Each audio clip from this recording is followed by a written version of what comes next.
We way too often wait for motivation in order to take action. We wait to feel inspired in order to make a change. Or we wait until we have everything ready in order to make a move. Think about all the New Year energy that happens. How many people start something new in January with really, truly the best of intentions, but then fizzle out by February or March, if they even last that long? This is because our New Year emotions and motivation run high, but they don't exactly cause change. They just cause a burst of excitement or a burst of motivation. But what about when that motivation isn't there anymore? A lot of people will say that it's not motivation, it's dedication.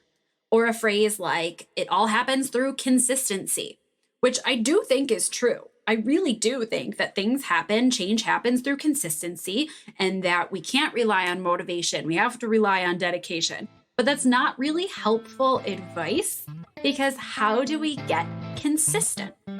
That's what today's episode is about.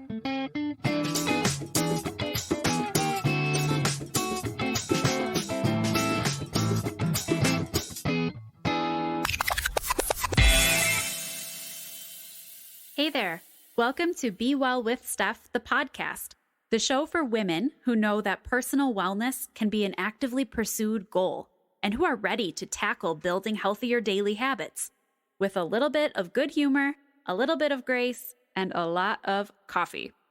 I'm Steph Genko, your holistic nutrition coach and your host, and I'm here to help empower you to create and maintain a healthy lifestyle you love, a lifestyle that gives you the strength, energy, and confidence to go after your wildest dreams.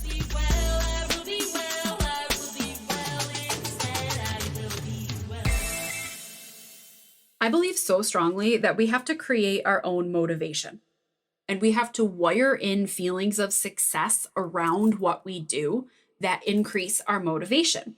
In a sense, Nike had it right when they said, just do it. Our motivation comes from our actions. Action is the starting place. So like I said in the beginning, a lot of times we wait around for motivation in order to take action. We wait and say like, well, when I'm ready, I'll make the move. When I feel like it, when I feel inspired, we try to inspire ourselves. We look for a motivational quote, right? We look for something to make us motivated to take action when in all reality, we just need to do it. We need to start with the action. We need to start by doing something. And then when we do that thing, we do it over and over again and we make a habit. When we make a habit, we do our habits over and over and we string them together until we create routines. Our routines help to show us results. Our routines that we do every day are what make results or make a change. And when we see a change, when we see results are what motivate us to keep doing, to add more, to go bigger. Our results are our motivation, but our results come from starting with action. That feels really hard to people because they think, well, how am I supposed to start the action when I'm not motivated? Like, how do I start that cycle? It's great if our routines show us change and our change motivates us. But how do we do the actions that build the habits and routines? So when I say start with an action, I mean one small, stupidly simple, realistic action. Whatever your easiest point of entry is to a task, that's where we start. We start with something so small and so simple that there shouldn't be a barrier to doing it. There shouldn't be a barrier to entry. So small and so simple.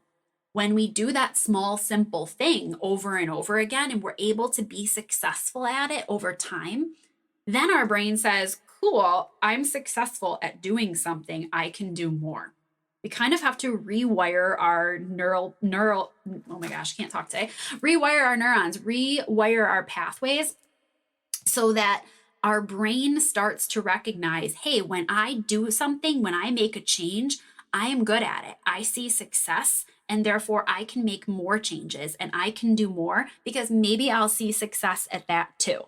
This isn't just fluffy talk. This is science, you guys, okay? I'm going to give you some examples, 3 different examples of what I mean by small, realistic points of entry, okay? Here we go. Let's say that you have an intention for this year to eat healthier. You know that you want to eat healthier, that your nutrition could really use some improvement. You're not fueling yourself the way that you want to, the way that you know would feel good or be healthy for your body. But healthy eating feels overwhelming. It feels a little bit confusing about what you're supposed to do. There are a lot of elements to it. Maybe healthy eating feels like a lot of work. Like food prep is a lot of work I don't have time for, and meal planning and all of this, it's a lot of work, or it's a lot of money, or whatever it is. Healthy eating feels overwhelming. Well, I don't know about you, but I don't do stuff that feels overwhelming. I don't like to do stuff that feels hard. I like to do stuff that's going to feel like I can accomplish it, that's going to feel like it's going to be easy. So we have to start with making our changes to healthy eating be so small and realistic that nothing should get in our way. And an example of this I might mean is I put a bowl of apples on the counter, and every day I take 1 apple to work with me. That's the action. In order to improve my healthy eating right now, I am going to take an apple to work with me. Notice I didn't say eat the apple. I didn't say find fruit every morning or add more fruits and vegetables. I said I'm going to take an apple to work with me. Well, if there's a bowl of apples sitting on the counter, or even better, a bowl of apples sitting on your desk at work, boom, apples. They're there. You already accomplished it. You already did it. So every day when you take that apple and you put it in your lunch, you get to say to yourself, hey, I did it. I am making steps toward my health. Maybe one of those days you'll eat the apple. Maybe that'll feel good. And then maybe you'll keep going. Another example for healthy eating might be that you add some frozen vegetables to your freezer, and that your intention every day is to just add 1 bag of frozen vegetables to your dinner. There's already dinner of some kind going on. Even if your dinner is a frozen pizza or your dinner is takeout, you are adding in 1 steamed bag of frozen vegetables. That's your task. There's nothing that can stand in your way from doing that. Okay, there's nothing. You take it out, you put it in the microwave, you heat it up, you put some hot sauce on it, and you eat it with your frozen pizza. Add 1 thing. When you do the thing, congratulate yourself for the fact that you are making moves toward improving your health. And we're going to do this over and over until it's second nature, until we can add in something else. We can add in something else. And all these things accumulate to our healthy eating routines. Another example for if you are setting an intention for moving your body more this year, for exercising or working out. That sounds great, but then when the day comes, what do we feel? Maybe tired. We feel like we're short on time. Maybe you have a little bit of workout fear or resistance and that you're not really sure what to do. You don't know how to strength train, so you're not really sure where to start. So the idea of moving your body more seems like a good idea, but it's too hard. Well, we have to make it easier. We have to start really, really small. And maybe the first thing that you do is put sneakers on.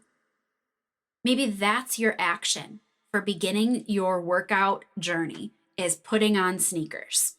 That works even better if there's something specific that triggers you to put your sneakers on, like you finish your work for the day, you put your sneakers on.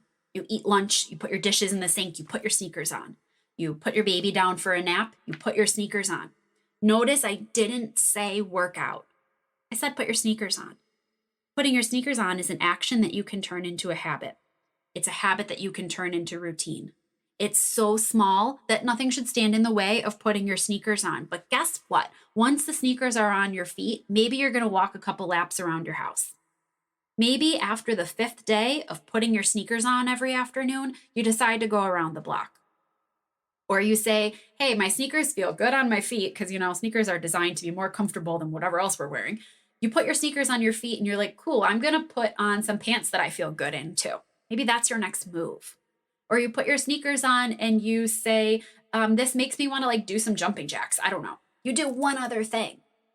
But you put your sneakers on every day, that's a win. You count that as a win and you start to wire your brain to say, putting sneakers on is something that I'm doing to work toward my health, and I did it. I'm creating a pathway in my brain that connects putting my sneakers on with something good, something that makes me feel good and makes me feel success and isn't overwhelming. Another example, third example, could be meditation. Maybe you could say, I would love this year if I started a meditation practice. I know that that would be good for me, but I'm not sure where to start because those long guided meditations, like I lose track, or I don't have 30 minutes, or I feel kind of silly sitting here on my bed doing this for this amount of time.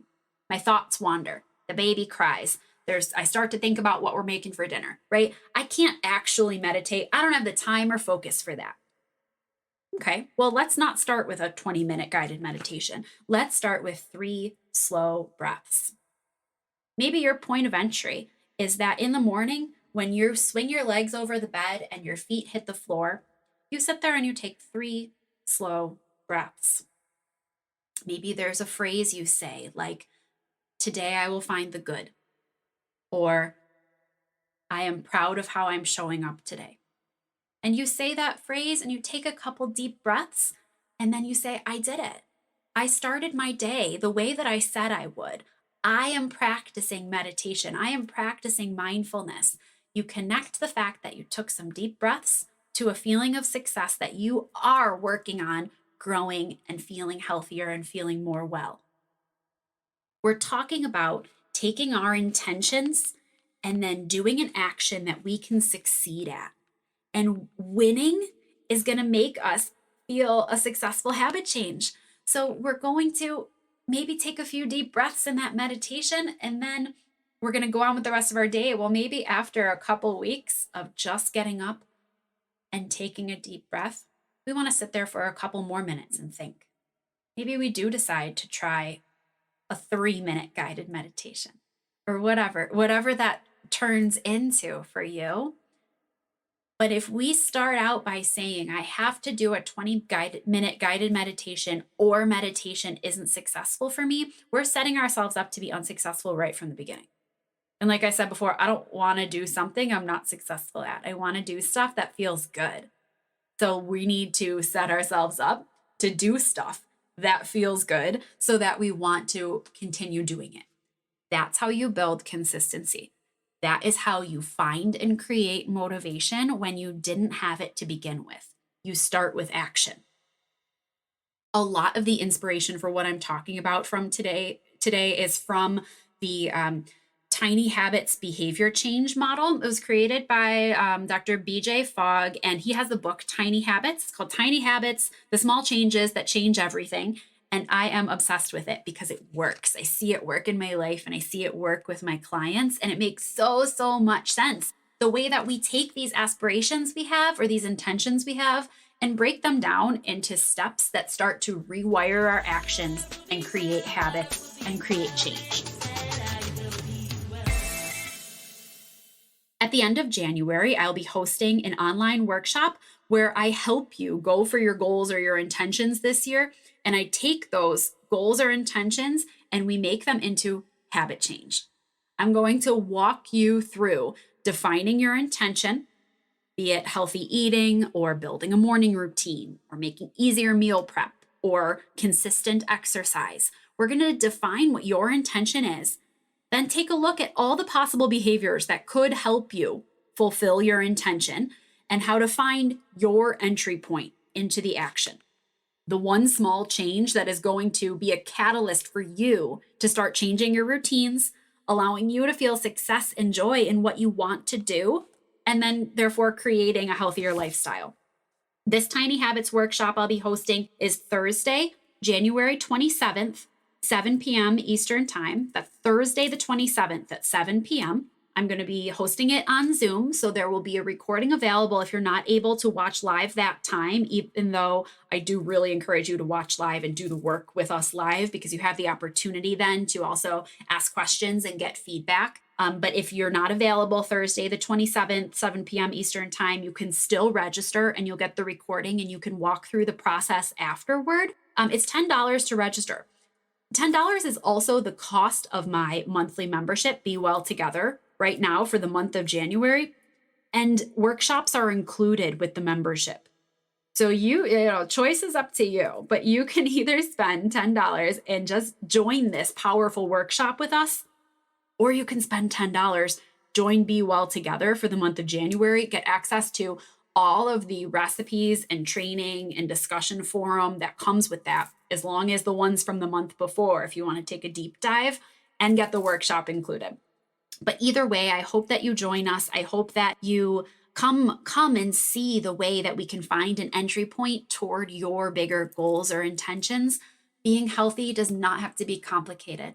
Nothing needs to be complicated to be effective. And that's like the biggest thing I want you to take away this year, is that you can be consistent. You can create your own motivation, and it truthfully doesn't have to be hard.